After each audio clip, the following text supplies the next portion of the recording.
Hi folks. So I see most of us are DBAs, which is kind of cool that people want to go above and beyond their normal job routines.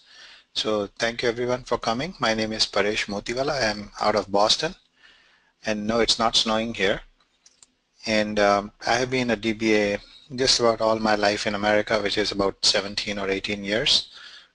Currently I work for a company called Nant Health, and I speak at a lot of SQL Saturdays and PAS and local SQL user groups, etc.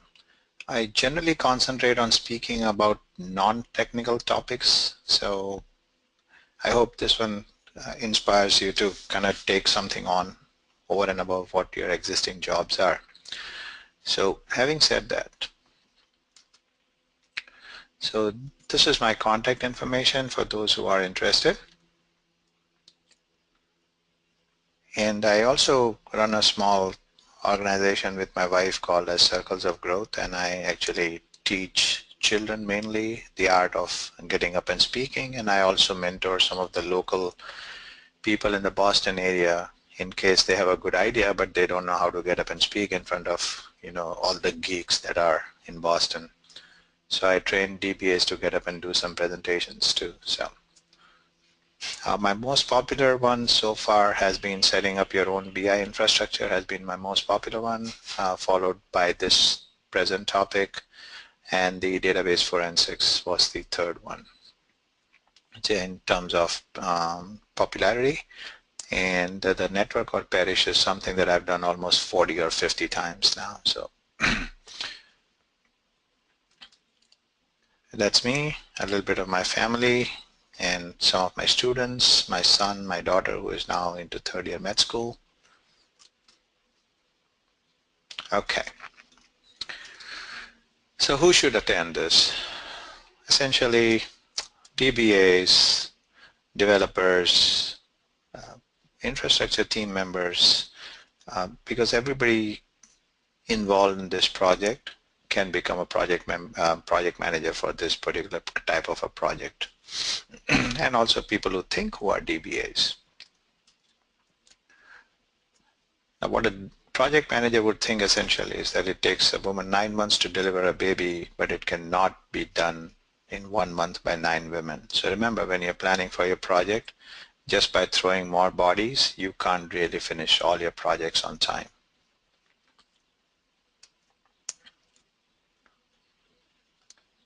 This has been around for, I think, almost ever. For those who have not seen this before, this is exactly how your customer tells you. And towards the right side here, you will see this is exactly what the customer really wanted. And if you look at the various interpretations, this is the analyst's decision, and this is how the customers are actually billed for it. And this is the after thing, the support part of it, and so on. Where do the DBAs fit in? I think the DBAs would be this slide, this part of the picture and this part of the picture. No operations and no documentation.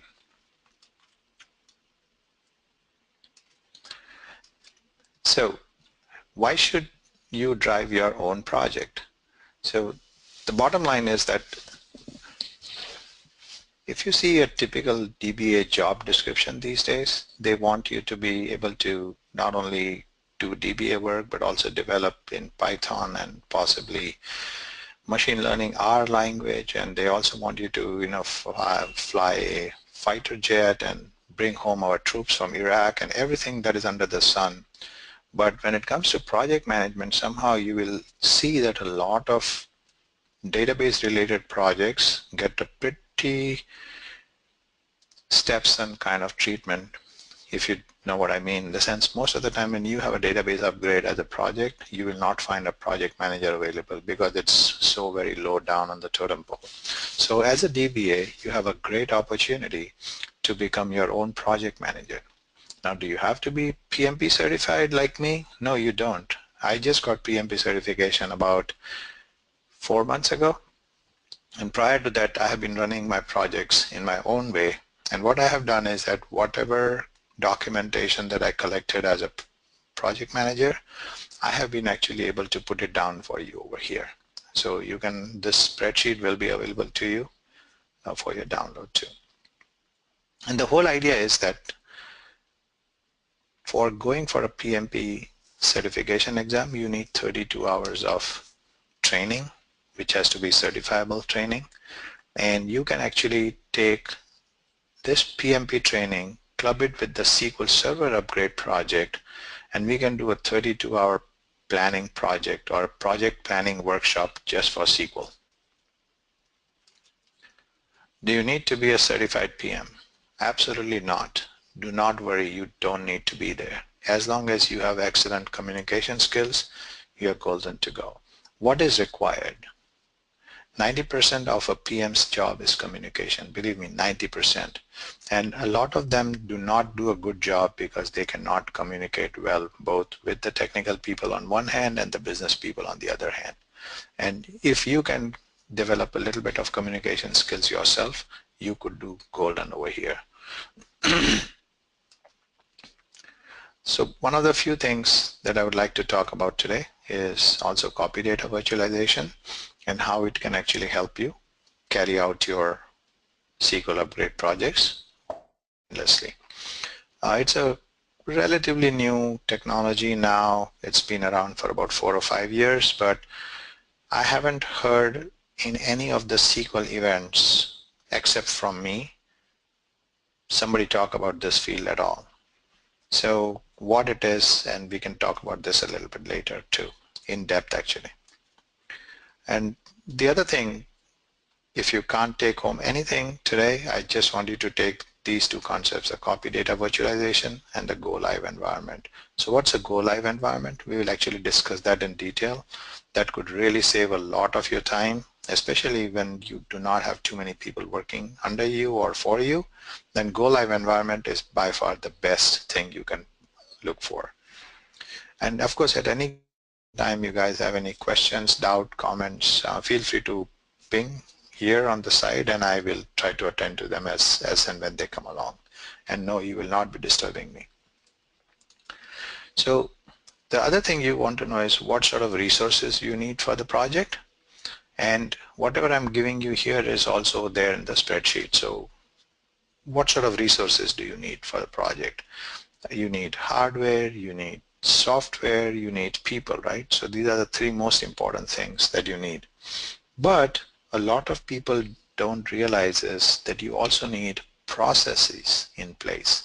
So these processes, if you don't have them in place, you have serious issues. So definitely having processes, and when I say processes, it could also mean documentation or lessons learned from the previous projects. You definitely must have them. Here, so people and stakeholders. How many times has it happened to me? It would have happened to any of these 200 people who are online right now, that as DBAs, you are the last guy in the whole company who knows about a project. The reason why they involve you is because you are the guy who is either going to back up the database for them or restore the database for them or possibly do some reindexing scripts for them or even run some scripts for them. That is why a lot of these projects fail, because not all stakeholders are involved. So we will talk about what sort of stakeholders are involved in a SQL project. Most important part is people get their blessings all the time. So you said software, hardware, and then processes, which in PMP terms that is called as organizational process or organizational assets, something that you learned from your previous projects. And now these are not documents about the lessons learned, but install guides, for example, configuration guides, everything that needs to go there, you will need to have all of this available in one single place. And then we'll talk about scope creep. Again, this is pure statistics. If you are not a solid project manager, then you will end up with a problem of scope creep, in which you will see that, for example, if you have to upgrade 3 or 4 applications to SQL 2016, you might actually end up getting 8 of them because another manager suddenly woke up to the fact that, oh geez, I can actually use the in-memory database in this particular thing, so why can't I also put in mine? He will use some of his high influence and get his application also included into the project scope. What you really want to do as a project manager is that go back to your boss and tell him, we need X, Y amount of time, or 20 hours or 200 hours of extra time to pull these 4 extra applications off, or I am not going to do this. If you don't do this, you will crush yourself under the weight of the project. So beware of the scope creep, and you'll hear this term come up again and again and again in almost every single project meeting that you attend, that, oh geez, this is not what I asked for, or this is not something I have planned for. I don't have people, I don't have money. How am I going to do this? Because for a user manager, what he thinks or what he believes is that, you know, you're already doing 4 applications. What's your problem? Why can't you handle 2 of my applications that will go? It's just a marginal increase in cost. Well, that is not true, because you need people who are going to be testing the software, people who are going to be benchmarking them, for example, and you will need people who will actually implement this software for you, and then on the days following to the implementation, you will also need somebody to support the application software. The manager will come to you and say, you know, gee, I want my application to be upgraded, but did you actually check with the vendor if this application can be updated, yes or no? And that is actually going to drive how this works out for you in terms of success, because the customer says, you know, I want these 2 to be updated, and you find, okay, I'm going to take this as an additional scope, and you go to the vendor and he says, nope, sorry, I can't do this because my application does not support anything beyond SQL 2008 release 2 currently. So you have to make sure that you do not accept anything. Now, hardware may not be too much of a problem. So if it is a low-hanging fruit, maybe you'll just need a couple of 100 gigabytes extra on the SAN, maybe 4 gigabytes or 8 gigabytes extra RAM on your server, but you should be golden other than that. Now, the marriage of the processes that go with additional scope as it comes in actually goes up n times.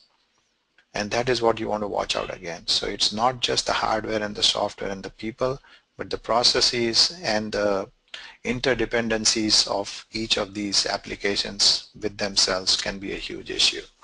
Of course, documentation, hopefully once the vendor says that yes, it is upgradable, and that I will give you all the documentation that you need. Of course, if everything else fails, you always have Google. And in the end, we will summarize and see what are the lessons learned today. And we'll go ahead with the first one. To the optimist, the glass is half full. To the pessimist, the glass is half empty. But to the project manager, the glass is twice as big as it needs to be. Again, that means it is scope creep somewhere.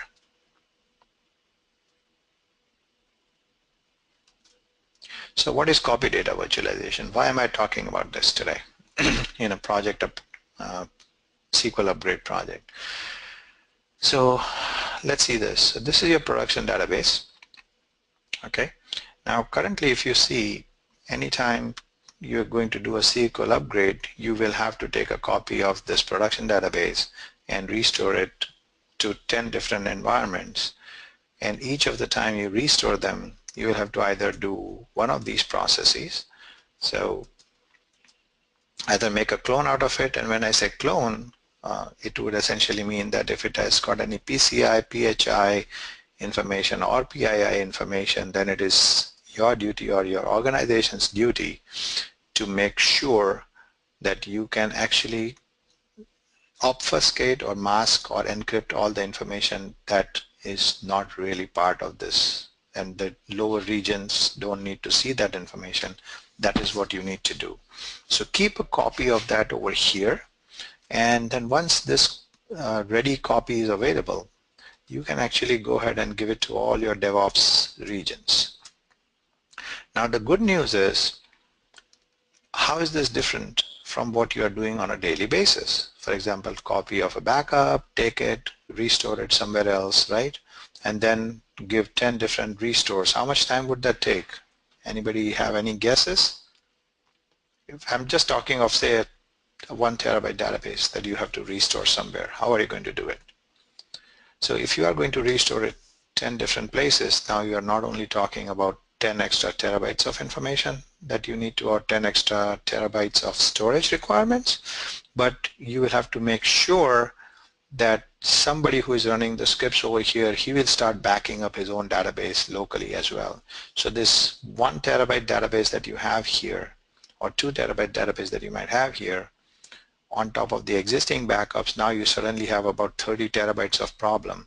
Now make sure that you involve your storage guys, or they are absolutely gonna kill you with this. So copy data virtualization is a process in which you at any given point in time have only one master copy of your backup. Only one copy. Even the next day's full copy is actually nothing but an incremental copy or a differential copy, which is then merged with the master copy of the backup. So now you see you have 1 terabyte here, maybe another terabyte in the master copy of the backup, 1.1, 1.2, but it will not increase as geometrically as the other technologies that do. Now, once this is done, the clone is also actually, believe it or not, a virtual copy. It's not a real copy. It can be, but it is not. So this is a virtual copy, which means that now you have 0 extra bytes that are occupying this information. And the same thing with the 7 or 8 or 10 lower regions that you might have, like a QA1, QA2, QA3, UA, dev, integration, testing, and so on, and performance testing, for example. They will all need their own full-size copy of the database backups. And what you can do is give them just nothing but a virtual copy. So what are the advantages of this then?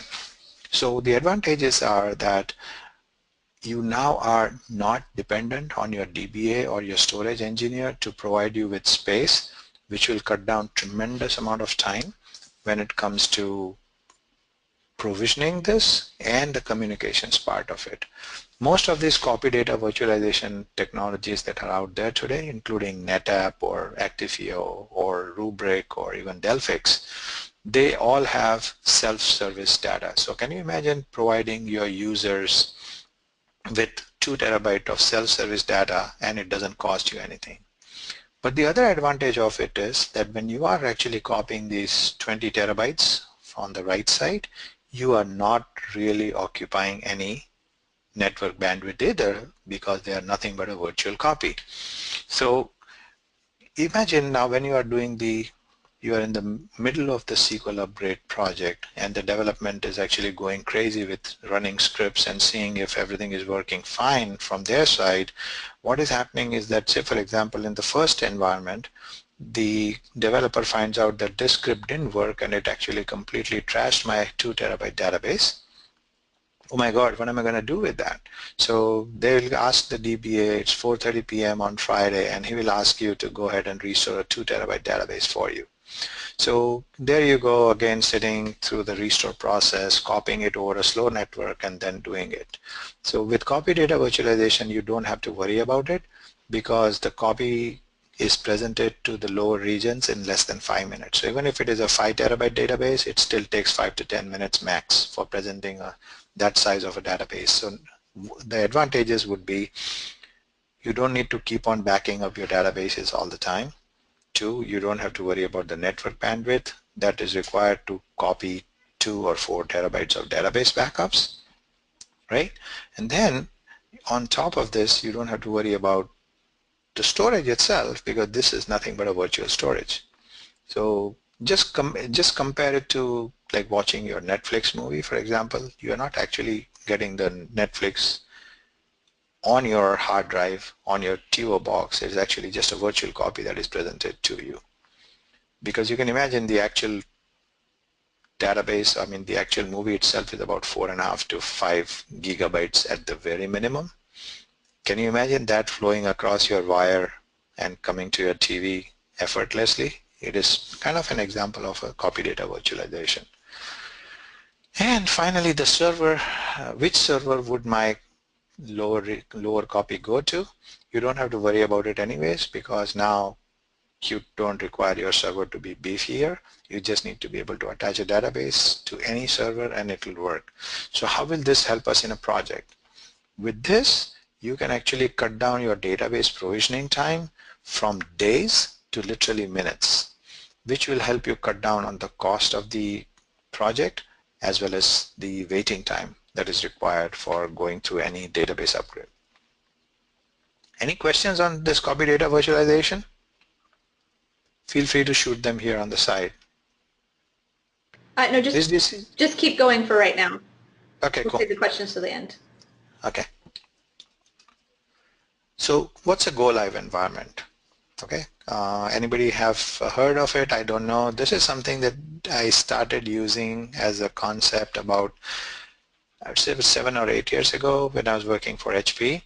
And the idea was that when you are migrating an old application to a new server, you do not need to create a full-blown test environment yet. Mind you, yet is the word here, okay? So what does it take? So let's see, this is your production copy, correct? Same as the previous slide. You have a master copy of a backup somewhere, right? And you are going to have a clone, okay? And this is your go-live environment. So how will you define a go-live environment?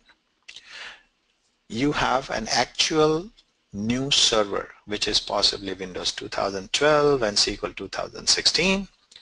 You pick up a copy of your database backup and you restore it to SQL 2016 and use your new production server as a test server. That is what is called as a go-live environment. So how does this help? And the immediate concern that your bosses might actually end up asking you is, why are you testing it in production? But boss, you have to tell them this is not actually a production environment yet. It will be someday, but now it is not. So what we can do is that once you have actually moved the database over, whatever configuration issues you have can be done on the spot. Document them, and I'll tell you why you need to document those changes that you're going to make to the configuration, for example. And keep on doing this on a regular basis, and you will see that you have a small checklist of items that you need to perform the day you're going to go live. So now you have gone through, like, say, 1 month or 2 months of testing in your go-live environment. You know that as far as the server configuration goes, there is nothing wrong with the server. The application works great. Also, you would have tested your application in an actual beefy production category server. So there is absolutely zero issues that you will run into with performance that has not been caught earlier. You will be able to catch everything ahead of time and do the live migration on the day. So how will this now help us? Now that we know that the server is ready, the database works, on the day of the implementation, okay? On the day of the implementation, what you need to do is take a copy of your production backup and just restore it to the region. Drop your existing QA environment, change all your DSNs, and you have a production environment that is live to run. If your database is large enough, then what I would suggest doing is that on a day, take a differential copy from here somewhere and restore it here. Keep on applying transaction logs on a very frequent basis. Say, for example, your go live date is a Saturday night at 12 o'clock.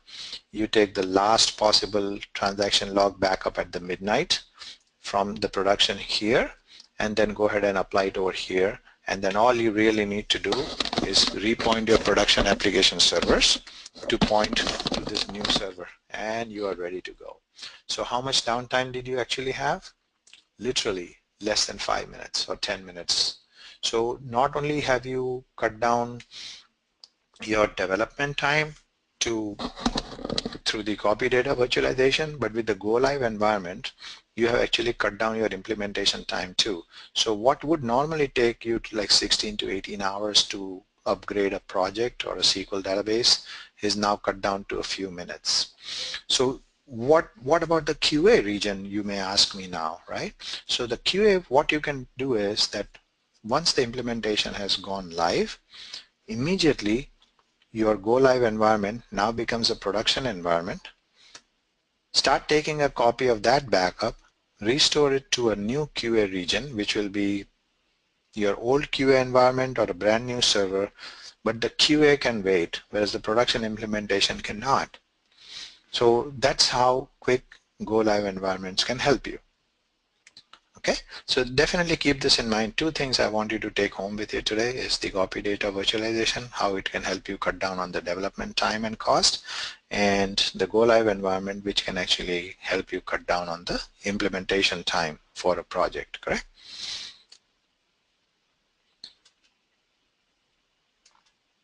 So in summary, oh wait, it's not over yet. So, but I must summarize as to what we spoke. Why would you want to drive your own project? We just looked at it too in the earlier part. Do you need to be a certified PM? The unanimous answer is no, you don't need to be a certified PM for this, right? So we spoke about go live environment, we spoke about copy data virtualization and how it can save you time, what resources are required for running your project, for example, and then these are the resources that you need. So these resources is something that we will take into this live project plan that I have created for you, and we can start working on it as we speak, right? So having said that, I will now go back to my most important part, that is the actual project plan that you can take home with you. And yes, remember, scope creep, extremely dangerous, okay? It will eat you alive, so be very careful of that.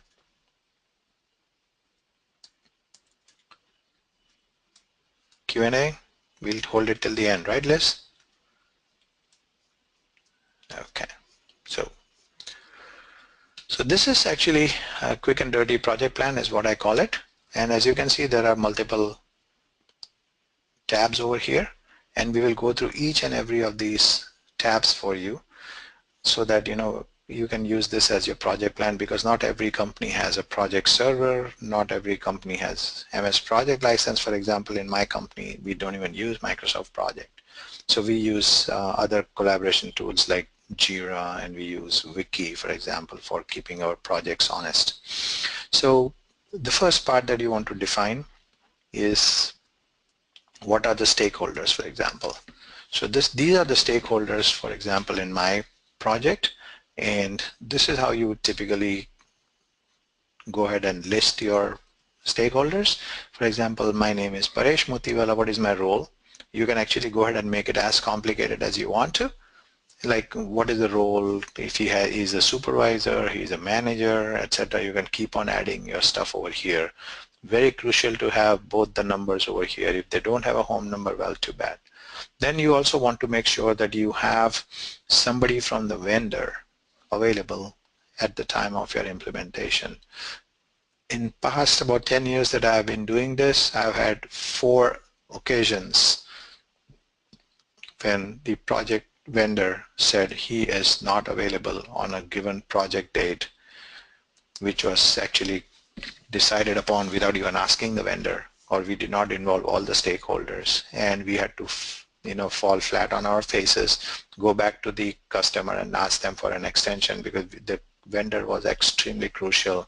The reason why you need vendor is, just guess, there is always going to be something that you did not discover or you did not consider during your testing phases, and at that time, if there is no subject matter expert available for you from the vendor, you might as well just start rewriting your resume, because you have already taken the old production site down and now you are stuck and you don't know whether you want to roll back or you want to move forward without the help of vendor. So vendor blessings and presence absolutely essential. In the applications team, you may call these teams with different names in your organization, but typically application teams are the people who actually support your application, and they need to be part of this particular project team too.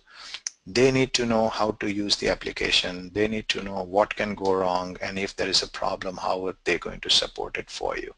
for example, the most common complaint you receive in a new application or after the migration is, oh, I can't log in. Your apps team should be able to handle that for you. Developers, if anything is required as a development effort, then you really need to define every single developer or a manager of the development team to be part of your project as well. Make sure that he is available as well. You need QA people on one team to make sure they are part of the team. They're very important. And one more thing that I can possibly put in now, just to show that this is a working document all the time, is your training department. It's a brand new application and they need to know. Department would help if I can spell it right. Yeah. So training department, anybody else think of any other organization or a department in your company who could come in handy over here?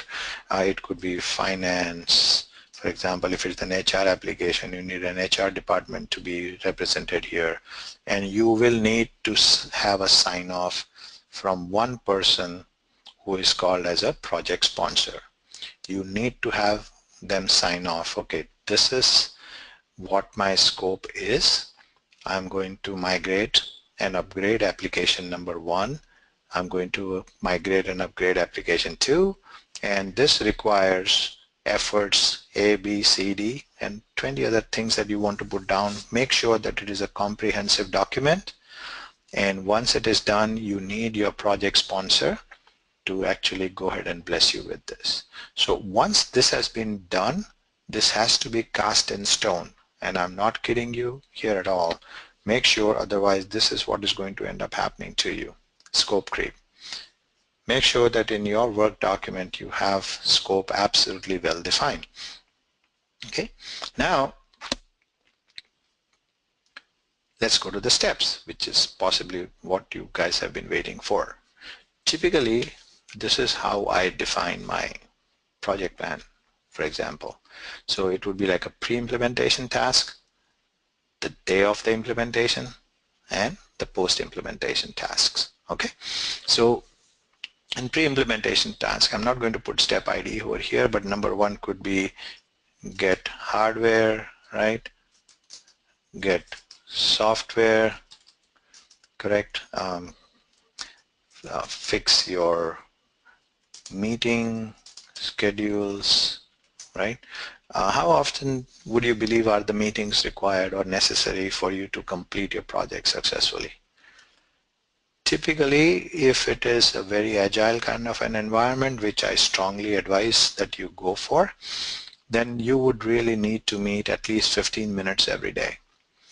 And one big meeting weekly, most likely on a Monday or a Tuesday. Tuesday is good because a lot of people take long weekends, so Friday and Mondays you should not keep your weekly meetings. And your daily meeting should be towards the end of the day, just in case people want to go ahead and capture whatever changes or whatever progress they have made so far. Now, getting the hardware. If you want to write extensive description of what it is, this is pretty much like your Microsoft project document as well. So who is the point of contact for getting the hardware? So it could be one person or a team of people. What time do they start the specific task of getting the hardware, and what time they need for getting this whole thing installed and ready. So on your first meeting, you require the status. Okay, is it 20% done, 30% done, 40% done, and then the date of the status, which would be your weekly meeting, for example. So you can be honest about this, and you can keep on adding these 2 lines forever and forever. Control C, Control V, and so on. So if you have 50 meetings, then you will actually end up having 50 columns or 50 sets of columns here. Or you could just use something as simple as a wiki to keep this meeting minutes. And do please document the minutes of your meeting every single day that you are done. Mind you, if I told you, if you remember, I told you that 90% of a project manager's job is communication, and you want to make sure that you have communicated every single thing that is required to every single stakeholders that is on the list over here. They need to know that. I can give you a classic example. We had an application manager who attended every single meeting. Every single meeting he attended for Windows 7 upgrade project in my previous job. Okay, and he would blindly sign every single piece of minutes that was sent to him, saying that yes, this is great, no objections. On 2014 March, when we were supposed to go live with Windows 7, this guy stood up in the middle of the meeting, and he says, I don't know that Windows 7 is actually going live. I was just attending the meeting, because he was just busy on his iPhone all the time during the meeting. And believe it or not, just because this one person was not up to par with the communication, they had to push back the project because his application was extremely crucial, and we had to default the project by over 90 days because of just one person. So remember, if a person signs, it is still okay for you to go ahead and catch him offline and say, hey guys, this is what we discussed. What do you think about this? Make sure that it is not just remaining in an email. Otherwise, they will get buried, because you get so many emails, and I can actually show you how it is. And I'm sure that you guys have something similar to yourself too, right?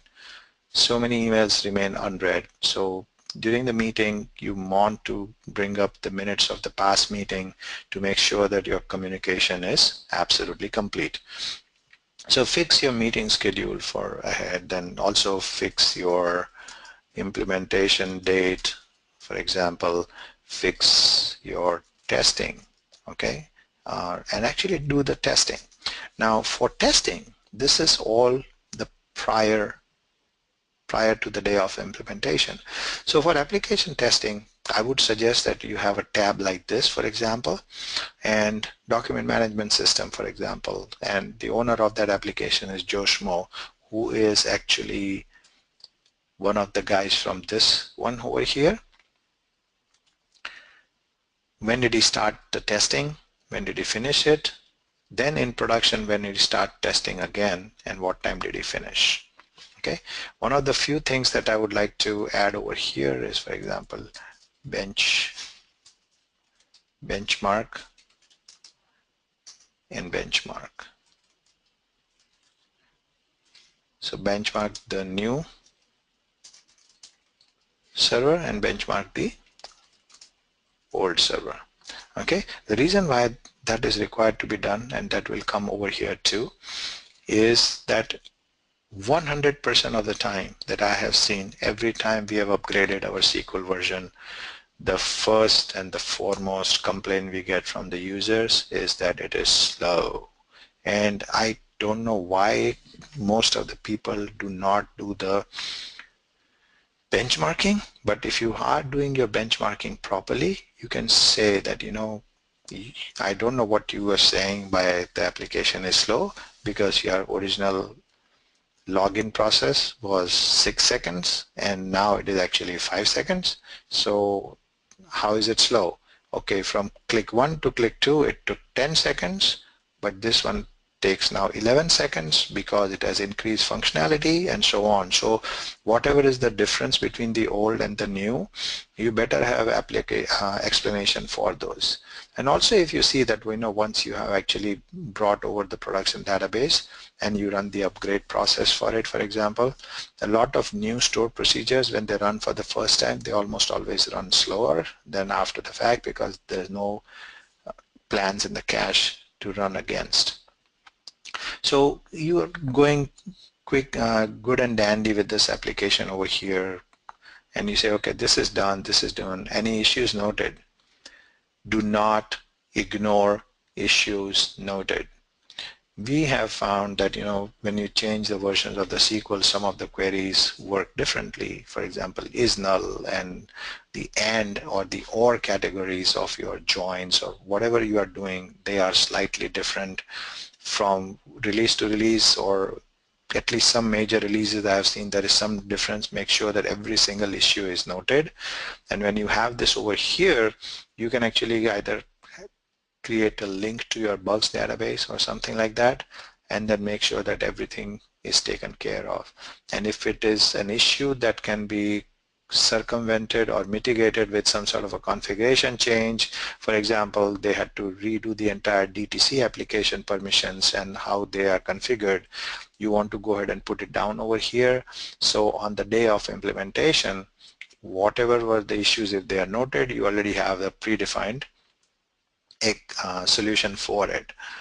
Then let's go for the next application. For example, finance has the whole thing over here. Now, one thing I don't see here, and maybe I should have included that over here, is what would be a typical test plan, for example. And test plan is something that is so elaborate a process that is the true difference between the success or failure of your project. Because if they are not going to have an end-to-end testing for the entire application, you will set up yourself for failing. So what you want to do is essentially, when you're running with this, make sure that instead of, maybe you can actually have one extra column over here that has a link to the testing plans for yourself, and that can also, they all can remain on either wiki or a shared network location or some sort of a SharePoint site or just even an intranet. And these are pretty constant because these test plans are something that can come in handy at the time of your disaster recovery test as well. So remember that when they are having the application, you really want, as a project manager, to have them document what is it that you are actually testing. I really need to know. And once they have that documentation complete, where will you put it? As I said, it could be on your wiki or whatever, but I typically go ahead and just create a separate tab over here for documentation. And then you can actually say, finance application testing, this is the application plan, this is how you install the software, and so on and so forth. One more thing. Let's go back to steps, for example. So now, say for example, you are at a point in time when you are saying, okay, everything is go, it's a good thing to do. Somewhere here you will have a go, no go decision point. Okay, do we want to go with this or not? If yes, then you will say, okay, you know what, I'm going to fix the implementation date for me, and on the date of implementation, what do we want to do? Correct? You want to make sure that, if possible, everybody is in the same room or at least the same conference line, so that everybody is keeping everybody on very honest and on informed 100% of the time as to what is happening. So on the day of the implementation, one of the few things that you can do is, put out notice for website down, for example. That could be one thing. Then actually bring website offline, correct? Then backup, restore your DB, upgrade your DB, repoint apps, right? And once the backup has been done and you are on the upgrade and applications have been pointed, for example, you want to make sure that you have set up maintenance plans so that all reindexing and whatever you are doing on the old server is also now set up for the new production server, correct? And at some point in time, I'll actually add a few more lines here. For example, insert, right? So do benchmarking here, test apps. Where will you test the applications from? Follow whatever you have over here and make sure that you put them over in the test apps part, and you make sure that everything that is there on that documentation actually is just nothing but one here. Repoint applications, and at the end of this, if you have to go ahead and take this most important decision, for example, go, no go, correct? You will have to decide whether you want to go live or you want to roll back any changes, because when you are doing the real stuff, there may still be some real showstoppers which could really be a problem for you, right? So if there are, then you go ahead and one sec. Somewhere here you can actually go ahead and when you bring these your website offline, you may actually want to add one more thing over here, communicate to the users that this is offline now. Okay. Otherwise, I have seen that even after the communications, there are still users who are trying to get that extra bonus, and they will still be online checking out the application to the detriment of the overall good cause, right? Because they still cannot go, oh yeah, I'm still uploading some files that came in from the vendor because this will make me look good tomorrow morning. So you want to make sure that they are aware of this, and just when you are about to bring it down offline, if there is somebody still online, you can actually go ahead and pick up the phone and tell them, I'm going to kill your application right now. Okay. In SQL 2000, we used to be able to do this, that if you see a user online, you could actually right click and actually communicate with him right there in the, I don't know what we call, enterprise manager is what it used to be called then. You could actually go ahead and do that in SQL 2000, but no longer. So you will need to have the user's phone number, and if you know that, okay, this user Joe Schmo is actually a part of this team, then you need to have the manager's phone number here handy and tell them that one of your guys is still online and is creating a real pain for me. So can you actually get him out of the system now? Okay, so once this is gone, go and no go, if you find some major issues, okay, which you could not overcome, and you know the vendor has said, I know this is a problem, and what I would like to do is, we call it as a day 2 item. Okay, so day 2 item is issues that are livable, but they definitely need to be attended. They are not severity 0, but maybe 1 or 2, but you need to go ahead and give item, the description, and the point person for that. And then this will actually, addressing day 2 items will become yet another small project for you, for example, and then make sure that whatever was discussed as day 2 items does go into the production with due change management in process. So under steps, okay, let's see this for example. Now that everything is live, everybody is happy, what do we do post-implementation, for example, right? Post-implementation, you want to make sure that your apps team is available for support, your tech support is there, and hopefully training is already done, but in case somebody who missed the earlier training is not available, they are available to take care of it. But most importantly, your DBA and your dev is always available. Although they won't tell you, the project manager wouldn't tell you, but post-implementation is possibly just as important as going live by itself. So once all this is done, then the most important thing you really want to go ahead and create, as I told you, is your lessons learned.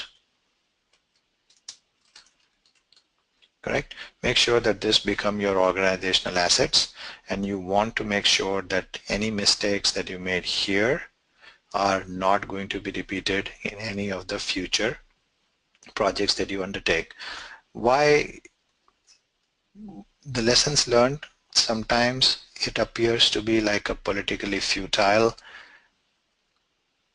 endeavor, but you want to be very sure that it is actually very honest. Avoid all finger pointing exercises in this lessons learned meeting, or some people even call it as an after project review meeting or something like that, whatever you call in your organizational. Make sure that you actually go ahead and document it very honestly, and you need a good project manager to run this lessons learned meeting. Otherwise it becomes a slugfest in no time, and you know it gets pretty ugly that on. So make sure that, okay, if somebody messed up, then you want to be politically right, but make sure that the point comes across that, hey, you know what, I think the vendor screwed up, but the manager who has been liaison between the vendor and the organization has developed lead feet, and he or she was not able to take them to task, and we need to make sure that in future either this vendor complies with what we need or we look for a different vendor. Whoever wants to take that decision. Last but not the least, make sure that you have a nice little party for whatever you are doing over here, right? And that because people do look forward to recognition of some sort. Always, if there are some monies to be given out, make sure that you can give out the money, right? And once this is done, go ahead and bring it into a closing stage and make sure that you have a sign off on the scope statement by the project sponsor, and he or she will say, okay, you know, I think everything that we look for over here has been done. Then go back to the guy who was trying to go get some scope creep for you by asking you to implement a few more applications to go live, and you can say, okay, you know, now let's bring this as a project number 2 for you and take it from there. And one last thing before I actually call it a day for you is whatever software that you need, make sure that that is all available over here in this separate tab over here. For example, if, oh wait, let me make it now more topical over here. SQL Server 2016 Enterprise Edition, where is it located? What are the keys for it if it is required? The login for the application. Of course, I'm giving it to you here, but you typically have a password safe for this of some sort, and do this. Keep it available handy. One last thing that I will strongly suggest, if it is possible, make sure that your applications are actually the install files are copied over to the local application servers and not just kept on the network share if possible. Your storage guys may not be very happy, but just do this for now and put it as a part of your day 2 item or post-implementation item to delete all these files once the implementation is complete. Why? Because chances are if you are not on-premise and you're working from home, if you have to install these softwares across the network, it gets pretty ugly pretty quick. So don't do that. If you have the flexibility, make sure that this software is available on the local server itself. I usually have something like a temp folder where I go ahead and do this. And I put it away, and then once it is done, go ahead and just delete it after the implementation is done. So we have about 7 minutes to go for now. I think this would be pretty much the end of my talk, and I am now available for taking any questions. Liz, is it a good time to do that? Yes, let me pull them up.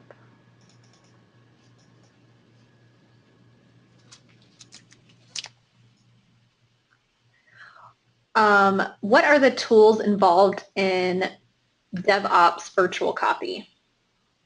You mean tools as in what brand of tools, or? I'm guessing, or what type Okay, of tool? Yeah. so let me just type it over here so it's easier. So I know some of the vendors, for example, we have NetApp in my company, then there is Actifio, then there is Rubrik, which is a brand new company relatively, and then there is Delphix. I have actually done a separate 1 hour, 1.5 hour presentation purely on copy data virtualization and how it can actually completely save your life when it comes to implementation of large projects. And just for those who you may not know, but on an average, this virtualization technology has knocked out about $75 billion out of storage industry. $75 billion with the B. And somebody said that I forgot to change the name of my website, the slide here. Is it 70 minutes? Possible in this. No, it is not. No, I think they were referring to, we called this session Painless Upgrade for SQL servers. Yes, so, okay, I see what you're saying. Okay, that's my bad. But the crux is still the same, exact same thing, right? That this is a painless migration, right? So Liz, I didn't catch that either. So that's my bad, and that's a lesson learned for me. Okay. Cool. Someone wants to know, what about swapping SQL Server names and IP addresses that go live instead of changing anything in applications? Okay, so that has been like always one of the battles that we fight all the time. I have found that once the server is live and running, I still prefer not to give it the old name. This is just me, but if you have to, then you can actually go ahead and just rename the server prior to going live, and make sure that before you do that, you bring the old server down. But then going back and forth, if you have to roll back anything, then it's not going to be pretty. Also, when you change the name of the new server and the old server is back, if you want to do a side-by-side comparison of any configuration issues that may suddenly prop up because you didn't test well enough, then it is not possible. Some people have actually gone on to say that, okay, why can't we bring that server just off the network? Even if you bring it off the network, then how are you actually going to look at it? Because you just can't look at it unless you are physically on the box. And in past at least 10 years or so, I haven't seen my data center, so being physically on the box is almost impossible for me. So I would say that it is okay to change the name of the server, and it will also flush out any bad configuration that may have existed in the previous server, and any rogue applications that are still pointing to the old server may definitely get out of the way for you. So yes, we do this. The other quick and dirty way of doing a lot of this situation or this is to just have a DNS repointer. Just go into the DNS and repoint it to the correct one. And then I've had a couple people ask if they can get a copy of your Excel file. Yes, I will, absolutely, 100%. So I'll share it with you, and then you can do whatever you want with it, Liz. Yep, so if you guys want a copy of the Excel file, yep, just email me, Liz. It's the email that comes with all your GoToWebinar information, and I'll be happy to send that to you. All right, well, I think that's it for today. Thank you, everybody, for joining us. As always, the session was recorded, and it'll be posted by the end of the week on our website. You'll receive a link tomorrow, an email tomorrow with the link. Like I said, if you need anything in between now and then, please email me, and I'll be happy to pass along any questions. Thanks, Parrish. Thanks, everybody. Cool. Take care, guys. Bye.